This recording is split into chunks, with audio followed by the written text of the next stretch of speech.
Hi everyone, my name is Mo Stein and I am a German journalist and I like politics and elections all over the world. That's why I'm doing this podcast where I give you a view into the German federal elections this fall. This is What's Up Germany, let's go.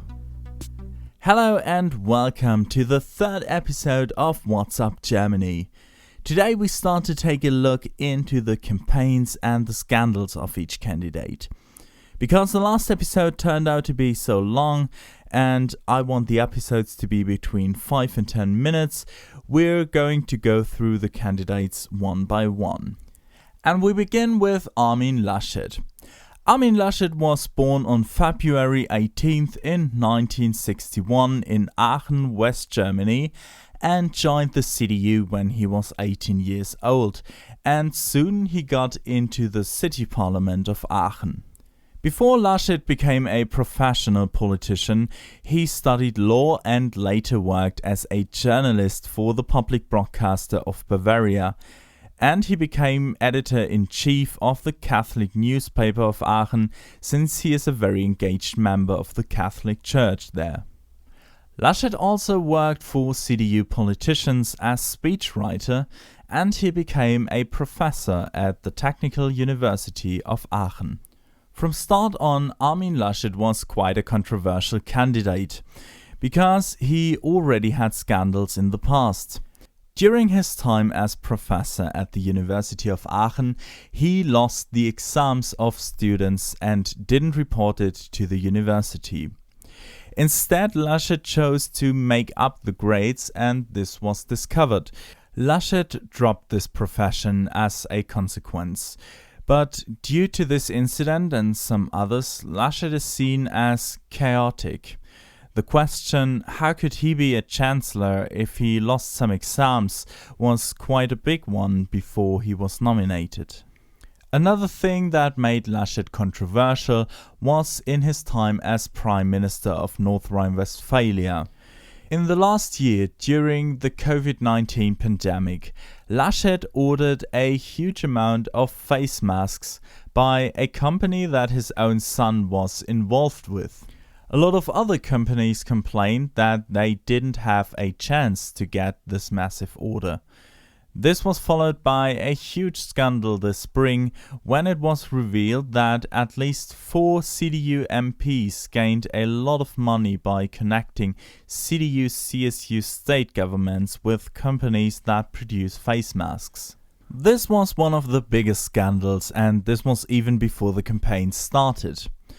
Corruption turned out to be a big problem within the CDU-CSU this year, with another MP being invited on holiday and was given shares of the company for supporting the same company in front of the Minister of Economics. This immensely hurt the union, and before Laschet was nominated, he and Söder had 1 week where they battled each other over who should be the candidate.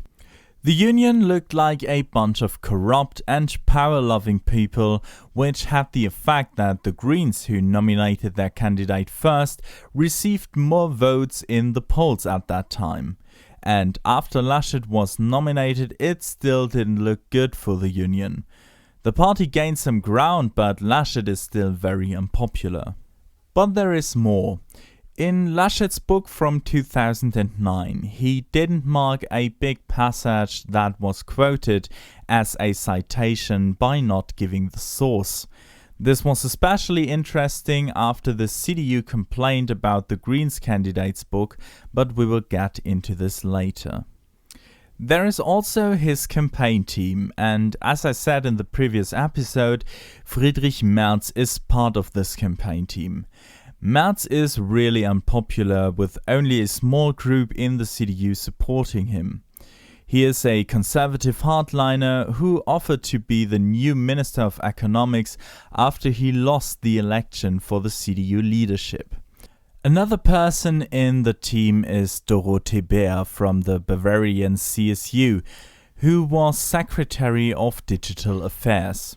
She became famous for an interview with the public television corporation ZDF by answering the question, when will Germany have 100% internet coverage, with the reply that we should also be thinking about flying taxis.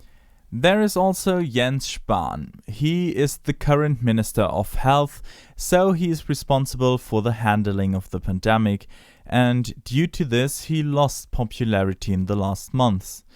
Spahn had some controversies himself, claiming that it wouldn't be difficult to live with unemployment support in Germany, which is not true according to a study.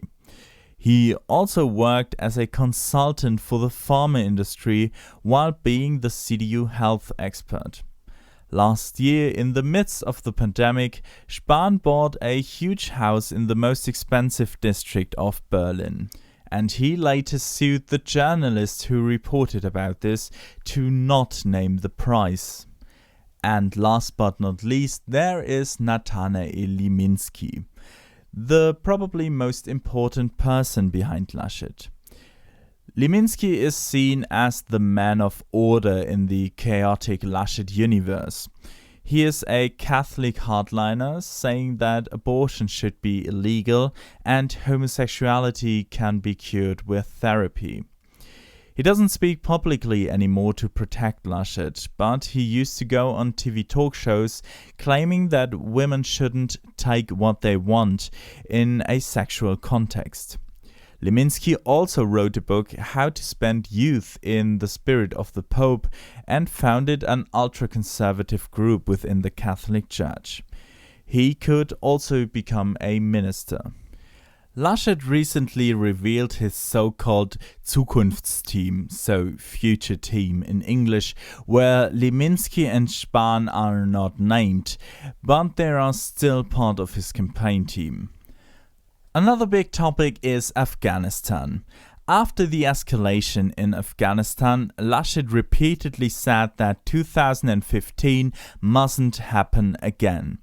In 2015, almost 900,000 refugees came to Germany to seek asylum.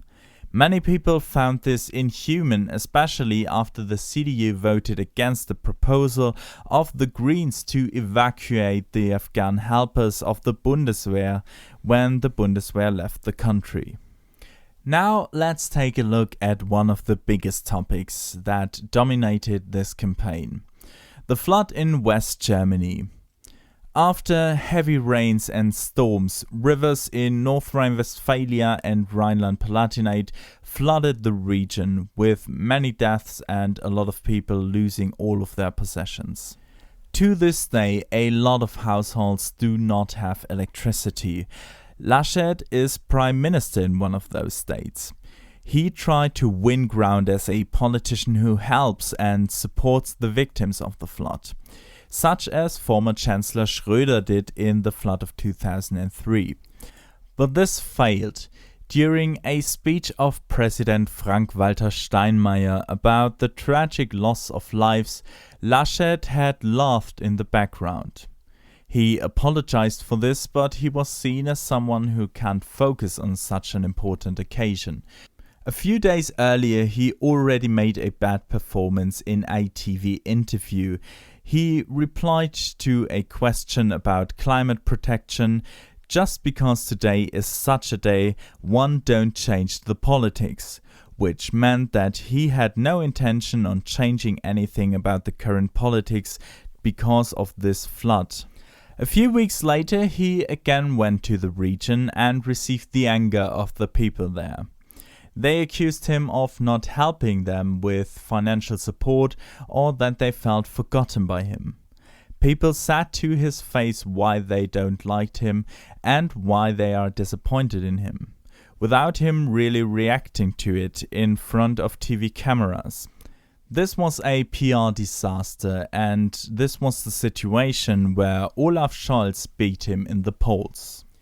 A few weeks ago then, a court ruled that the decision of Laschet's government in North Rhine-Westphalia to evacuate thousands of environmental activists from a forest was illegal. The activists protested that the forest should be part of a new coal area and therefore be destroyed. In this evacuation, one journalist died.